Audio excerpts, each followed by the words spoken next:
स्वागत है आपका हमारे स्टडी मैथ क्लास चैनल में। आशा करता हूँ आप लोग बहुत अच्छे होंगे। आज हम आपको इस वीडियो में एक प्रश्न बताएंगे जो आपके बोर्ड में हर साल 8 नंबर का पूछा जाता है। तो देखिए कक्षा 12 के चैप्टर नंबर 3 से लिया गया है। अगर आप लोग शुरू से लेकर लास्ट तक पूरा वीडियो देख लेंगे तो आप लोग 8 नंबर का प्रश्न हल करना सीख जाएंगे। तो चलिए अब हम इसको हल करके बताते हैं। अब देखिए जो पहला नंबर प्रश्न यहाँ पे लिखा हुआ, चलिए इसको पढ़ करके हम आपको बताते हैं।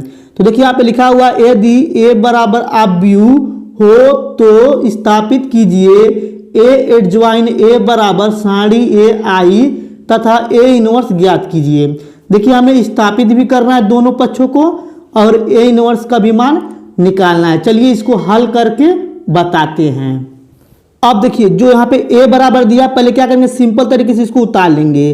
देखिए यहाँ पे लिख रहे हैं, लिखेंगे हल। ठीक, हल लिखने के बाद देखिए सिंपल तरीके से लिखेंगे a बराबर, ठीक लिखेंगे a बराबर, और देखिए यहाँ पे जो संख्या ये दिया इसको उतार लेंगे, लिखेंगे 1 1 1 यानी कि 3 4 3 और यहाँ पे लिखेंगे 3 3 4। ठीक, देखिए यहाँ पे a बराबर उतार लिए हैं। अब देखिए यहाँ पे क्या करेंगे, पहले साड़ी a निकालेंगे। तो सिंपल तरीके से बनाएंगे यहाँ पे a साड़ी बराबर, देखिए यहाँ पे पहला पंक्ति पहला स्तंभ यानी कि एक यहाँ पे लेंगे। तो देखिए यहाँ पे पहला पंक्ति पहला स्तंभ गायब हो जाएगा। तो 4 से गुणा करेंगे 4 में 16, 3 से गुणा करेंगे 3 में माइनस बीच में रहता है और 9 हो जाएगा। ठीक, फिर देखिए यहाँ पे सिंपल तरीके से यानी कि पहला पंक्ति दूसरा स्तंभ, देखिए ऊपर का पहला पंक्ति दूसरा स्तंभ गायब हो गया। तो 4 से यानी 3 ले रहे, 3 यहाँ पे लगाएंगे यानी कि प्लस माइनस, यहाँ पे पहले माइनस 3 लिख देंगे। फिर देखिए 4 से गुणा करेंगे 1 में 4 हो जाएगा, फिर बीच में माइनस होता है, फिर 1 से गुणा करेंगे 3 में 3 हो जाएगा। ठीक, देखिए यहाँ पे पहला पंक्ति तीसरा स्तंभ यानी कि 3 ले रहे हैं तो प्लस माइनस यहाँ पे प्लस हो जाएगा, 3 लिख देंगे।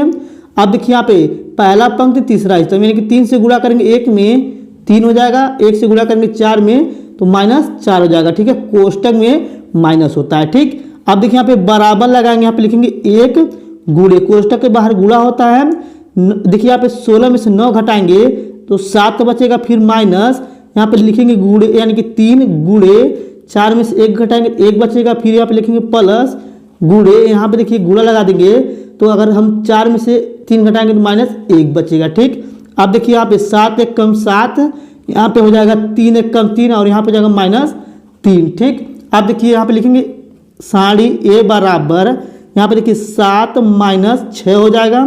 अब देखिए इसको घटा देंगे, बचेगा साड़ी a बराबर 1 आ जाएगा। ठीक, देखिए इतना आपको अच्छे से समझ में आ गया होगा।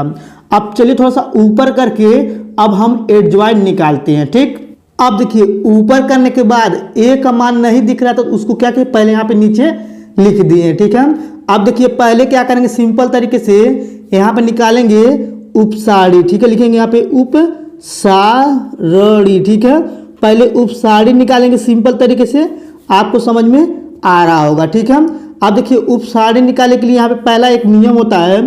तो क्या करते हैं, पहले लिखते हैं यहाँ पे सिंपल तरीके से m11। ठीक, फिर इसके बाद लिखते हैं m12। ठीक, फिर इसके बाद लिखते हैं m13। ठीक, फिर देखिए इसके बाद इसके नीचे लिखते हैं m21। ठीक, फिर यहाँ पे लिखेंगे m22। ठीक, फिर यहाँ पे लिखेंगे m23। ठीक, बराबर। ठीक, इतना आपको अच्छे से समझ में आ रहा होगा। फिर देखिए यहाँ पे लिखेंगे सिंपल तरीके से m31। ठीक, फिर यहाँ पे लिखेंगे m32 बराबर, फिर यहाँ पे लिखेंगे m33। ठीक, ये आपको समझ में आ रहा होगा। अब चलिए इसको निकाल के बताते हैं।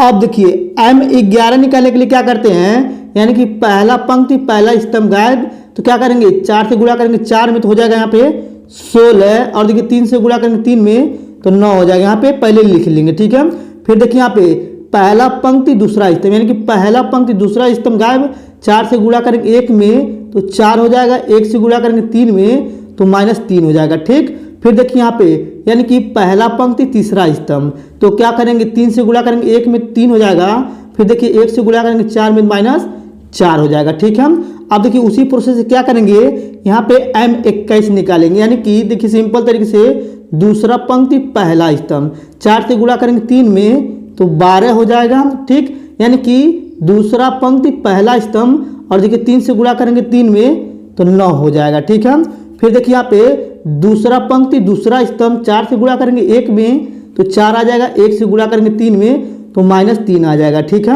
अब देखिए यहाँ पे यानी कि दूसरा पंक्ति तीसरा स्तंभ 3 से गुणा करेंगे 1 में 3 आ जाएगा, 1 से गुणा करेंगे 3 में 3 आ जाएगा। ठीक है, अब देखिए यहाँ पे सिंपल तरीके से तीसरा पंक्ति पहला स्तंभ। ठीक है, देखिए यहाँ पे तीसरा पंक्ति पहला स्तंभ 3 से गुणा करेंगे 3 में तो 9 हो जाएगा, 3 से गुणा करेंगे 4 में तो 12 हो जाएगा, बीच में माइनस लगाते हैं। अब देखिए यहाँ पे यानी कि तीसरा पंक्ति दूसरा स्तंभ 3 से गुणा करेंगे 3 में तो यहाँ पे 3 हो जाएगा। फिर देखिए यहाँ पे यानी कि तीसरा पंक्ति दूसरा स्तंभ 3 से गुणा किए 3 से गुणा किया यानी कि माइनस में दोनों आ गया। अब देखिए तीसरा पंक्ति तीसरा स्तंभ 4 एकम 4 और यहाँ पर हो जाएगा 3 एकम 3। ठीक, इतना आपको प्रोसेस समझ में आ गया होगा। अब देखिए इतना निकालने के बाद क्या करेंगे, इसको सिंपल तरीके से घटा देंगे। देखिए यहाँ पे 16 में से अगर 9 घटाएंगे तो 7 बचेगा। अब देखिए अगर 4 में से 3 घटाएंगे तो 1 बचेगा। अब देखिए अगर 4 में से 3 घटाएंगे तो सिंपल तरीके से -1 बचेगा। ठीक है, अब देखिए इसको घटाने के बाद चलिए इसको घटा देते हैं। अब देखिए अगर 12 में से 9 घटाएंगे तो 3 बचेगा। अब देखिए 4 में से अगर 3 घटाएंगे तो 1 बचेगा और देखिए यहाँ पे 3 में 3 घटाएंगे 0 बचेगा। ठीक, अब देखिए यहाँ पे 12 में से अगर हम 3 घटाएंगे तो -3 बचेगा, 3 में से 3 घटाएंगे 0 और देखिए 4 में से 3 घटाएंगे तो 1 बचेगा। ठीक, इतना आपको प्रोसेस समझ में आ गया होगा। अब देखिए इतना करने के बाद अब हम क्या करेंगे, सिंपल तरीके से लिखेंगे यहाँ पे सहखंड। ठीक है, लिखेंगे यहाँ पे सहखंड। ठीक, अब देखिए सहखंड कैसे निकालते चलिए इसको भी बताते हैं। अब देखिए सहखंड लिखने के बाद यहाँ पे सिंपल तरीके से लिखेंगे A11, फिर यहाँ पे लिखेंगे A12, फिर यहाँ पे लिखेंगे A13, फिर यहाँ पे सिंपल तरीके से लिखेंगे A21, फिर यहाँ पे लिखेंगे A22, फिर यहाँ पे लिखेंगे A23। ठीक, अब देखिए इसके बाद थोड़ा सा ऊपर कर लेते हैं। अब देखिए यहाँ पे सिंपल तरीके से लिखेंगे A31, फिर यहाँ पे लिखेंगे A32, फिर यहाँ पे लिखेंगे A33। ठीक, इतना लिखने के बाद अब देखिए जो यहाँ पे नंबर आया था ना इसी को लिखेंगे और चिन्ह बदल के लिखेंगे। देखिए यहाँ पे प्लस माइनस प्लस ऐसे चलता है तो क्या करेंगे, पहले यहाँ पे प्लस प्लस लिख देंगे, फिर देखिए प्लस माइनस ये माइनस में 1 आ जाएगा, प्लस माइनस प्लस ये माइनस ही रहेगा तो यहाँ पे -1 लिख देंगे। देखिए यहाँ पे प्लस माइनस प्लस फिर प्लस, ठीक, फिर यहाँ पे माइनस -1 हो जाएगा, फिर यहाँ पे प्लस 0 हो जाएगा, फिर यहाँ पे हो जाएगा यानी कि प्लस, ठीक, तो यहाँ पे -3 हो जाएगा, फिर यहाँ पे देखिए प्लस माइनस यानी कि 0, फिर यहाँ पे +1। ठीक, देखिए यहाँ पे ये सहखंड निकल गया। ठीक, इतना आपको अच्छे समझ में आ गया होगा। अब चलिए थोड़ा सा ऊपर कर लेते हैं। अब देखिए जो सहखंड आया है क्या करेंगे, सिंपल तरीके से इसमें अवयव बना देंगे और जो यहाँ पे सहखंड है इसको लिख देंगे। देखिए यहाँ पे 7 -1 और यहाँ पे -1, यहाँ पे आया था 3 और यहाँ पे -1, यहाँ पे 0, फिर -3, फिर 0, 1। ठीक, देखिए यहाँ पे ये सहखंड हो गया तो यहाँ पे सिंपल तरीके से लिखेंगे सहखंड। ठीक, देखिए यहाँ पे सहखंड लिख दिए हैं। ठीक, अब देखिए सिंपल तरीके से यहाँ पे लिखेंगे सह, ठीक है, लिखेंगे सहखंडज। ठीक, यानी कि अब देखिए सहखंडज निकालना है तो क्या करेंगे, देखिए यहाँ पे जो अवयव बना सिंपल तरीके से यहाँ पे बना देंगे। ठीक, अब देखिए यहाँ पे जो पंक्ति है उसको स्तंभ में बदलेंगे, यानी कि 7 है 7, फिर यहाँ पे हो जाएगा -1, फिर यहाँ पे हो जाएगा -1, यानी कि पंक्ति को स्तंभ बदल दिए, फिर यहाँ पे 3, फिर यहाँ पे -1, फिर यहाँ पे हो जाएगा 0, फिर देखिए यहाँ पे -3 है, यहाँ ऊपर आ जाएगा और यहाँ पे 0 और यहाँ पे 1 आ जाएगा। ठीक, देखिए यहाँ पे ये सहखंडज निकल गया। ठीक, और देखिए जो सहखंडज है यही आपका एडज्वाइन ए है। ठीक, इतना आपको अच्छे से समझ में आ गया। चलिए थोड़ा सा ऊपर कर लेते हैं। अब देखिए ऊपर करने के बाद हमें यही निकालना है। ठीक, तो क्या करेंगे, सिंपल तरीके से यहाँ पे लिखा है ए, तो देखिए यहाँ पे ए का मान जो दिया था पीछे यहाँ पे लिख देंगे सिंपल तरीके से। ठीक, देखिए यहाँ पे ए का मान दिया था 1 1 1 और यहाँ पे दिया था 3 4 3 और यहाँ पे था 3 3 4। ठीक, देखिए यहाँ पे ए का मान लिख दिए और देखिए यहाँ पे सिंपल तरीके से यानी कि एडज्वाइन ए का मान जो निकला था गुणा लगा देंगे यहाँ पे और इसको भी यहाँ पे लिख देंगे। ठीक, चलिए लिख देते हैं। देखिए यहाँ पे निकला था 7 -1, फिर यहाँ पे निकला था -1, फिर यहाँ पे था -3 और यहाँ पे था 1 0, फिर यहाँ पे था -3, फिर यहाँ पे था 0, फिर यहाँ पे था 1। ठीक, देखिए यहाँ पे यही मान निकला था, यहाँ पे लिख दिए। ठीक, फिर बराबर लगा देंगे और देखिए यहाँ पे सिंपल तरीके से 1.5 का मान निकला था 1, आपको पीछे याद होगा और देखिए आई का मान जो होता है सिंपल तरीके से यहाँ पे लिख देंगे। देखिए आई का मान होता है 1 0 0 0 1 0 0 0 1 होता है। ठीक, अब देखिए जो जो मान था यहाँ पे सिंपल तरीके से लिख दिए हैं।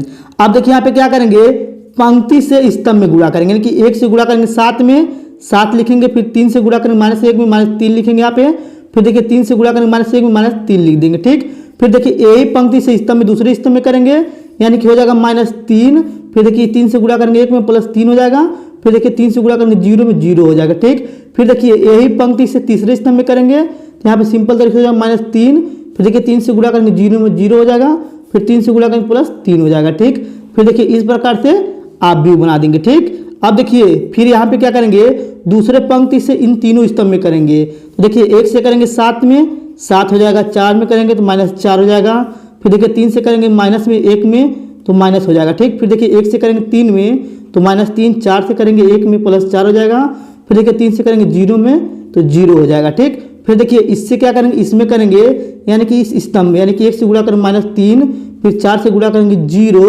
फिर देखिए यहाँ पे 3 से गुणा करेंगे 1 आ जाएगा, यानी कि 3 आ जाएगा। ठीक, 3 हो गया यहाँ पे। अब देखिए इस यानी कि तीसरे पंक्ति से इन तीनों स्तंभ में करेंगे, तो 7 1 कम 7 हो जाएगा, फिर देखिए यहाँ पे 3 से करेंगे -3, फिर देखिए यहाँ पे 4 से करेंगे -4। ठीक, फिर देखिए इसमें करेंगे तो -3, फिर करेंगे यहाँ पे +3 हो जाएगा, फिर 4 से करेंगे 0 हो जाएगा। ठीक, फिर देखिए यहाँ पे सिंपल तरीके से यहाँ पे करेंगे -3 हो जाएगा, फिर यहाँ पे 0 में करेंगे 0 हो जाएगा, फिर 4 में करेंगे +4 हो जाएगा। ठीक, इतना आपको प्रोसेस समझ में आ रहा होगा। फिर बराबर लगा देंगे, 1 में गुणा करेंगे इसमें तो देखिए यहाँ पे ए ही आएगा, तो क्या करेंगे इसको आप बता लेंगे 1 0 0 0 1 0 0 0 1 हो जाएगा। ठीक, यही बराबर हमको इसको लाना है। देखिए इसको घटा उठा लेंगे तो सिंपल तरीके से यहाँ पे आ जाएगा, जो घटा लेंगे देखिए यहाँ पे आ जाएगा 7 में 6 घटाएंगे तो 1 बचेगा, और ये घटाएंगे 0, और यहाँ पे बचेगा 0, और यहाँ पे बचेगा सिंपल तरीके से 0, और यहाँ पे बचेगा 1, और यहाँ पे हो जाएगा 0, फिर यहाँ पे हो जाएगा 0, फिर यहाँ पे हो जाएगा 0, फिर यहाँ पे 1 आ जाएगा, फिर देखिए यहाँ पे सिंपल तरीके से बराबर लगाएंगे और यहाँ पे ये लिख देंगे। देखिए यहाँ पे लिख रहे हैं तो यहाँ पे हो जाएगा यानी कि 1 0 0 0 1 0 0 0 1। ठीक, देखिए यहाँ पे ये बराबर हो गया। ठीक, इतना आपको अच्छे से समझ में आ गया होगा। चलिए अब क्या करते हैं, हम ए इनवर्स का मान निकाल के बताते हैं। चलिए थोड़ा सा ऊपर कर लेते हैं।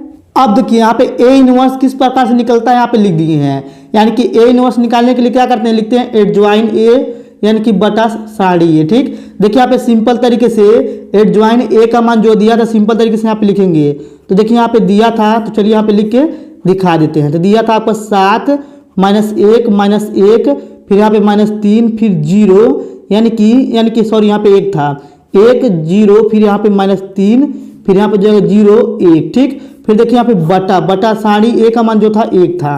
अब देखिए इसमें अगर हम भाग कर देंगे 1 से तो वही सब नंबर आ जाएगा। ठीक है, चलिए यहाँ पे लिख देते हैं 7 -1 यहाँ पे जाएगा -1 फिर -3 फिर 1 0 फिर -3 फिर 0 1। ठीक, देखिए यहाँ पे यानी कि ए इनवर्स का मान निकल चुका है। अगर आपको ये मेरा पूरा वीडियो अच्छे तरीके से समझ में आ गया होगा तो हमारे वीडियो को लाइक और कमेंट जरूर कर दीजिएगा। अगर आप लोग मेरे चैनल पर नहीं होंगे तो चैनल को सब्सक्राइब जरूर कर दीजिएगा। धन्यवाद।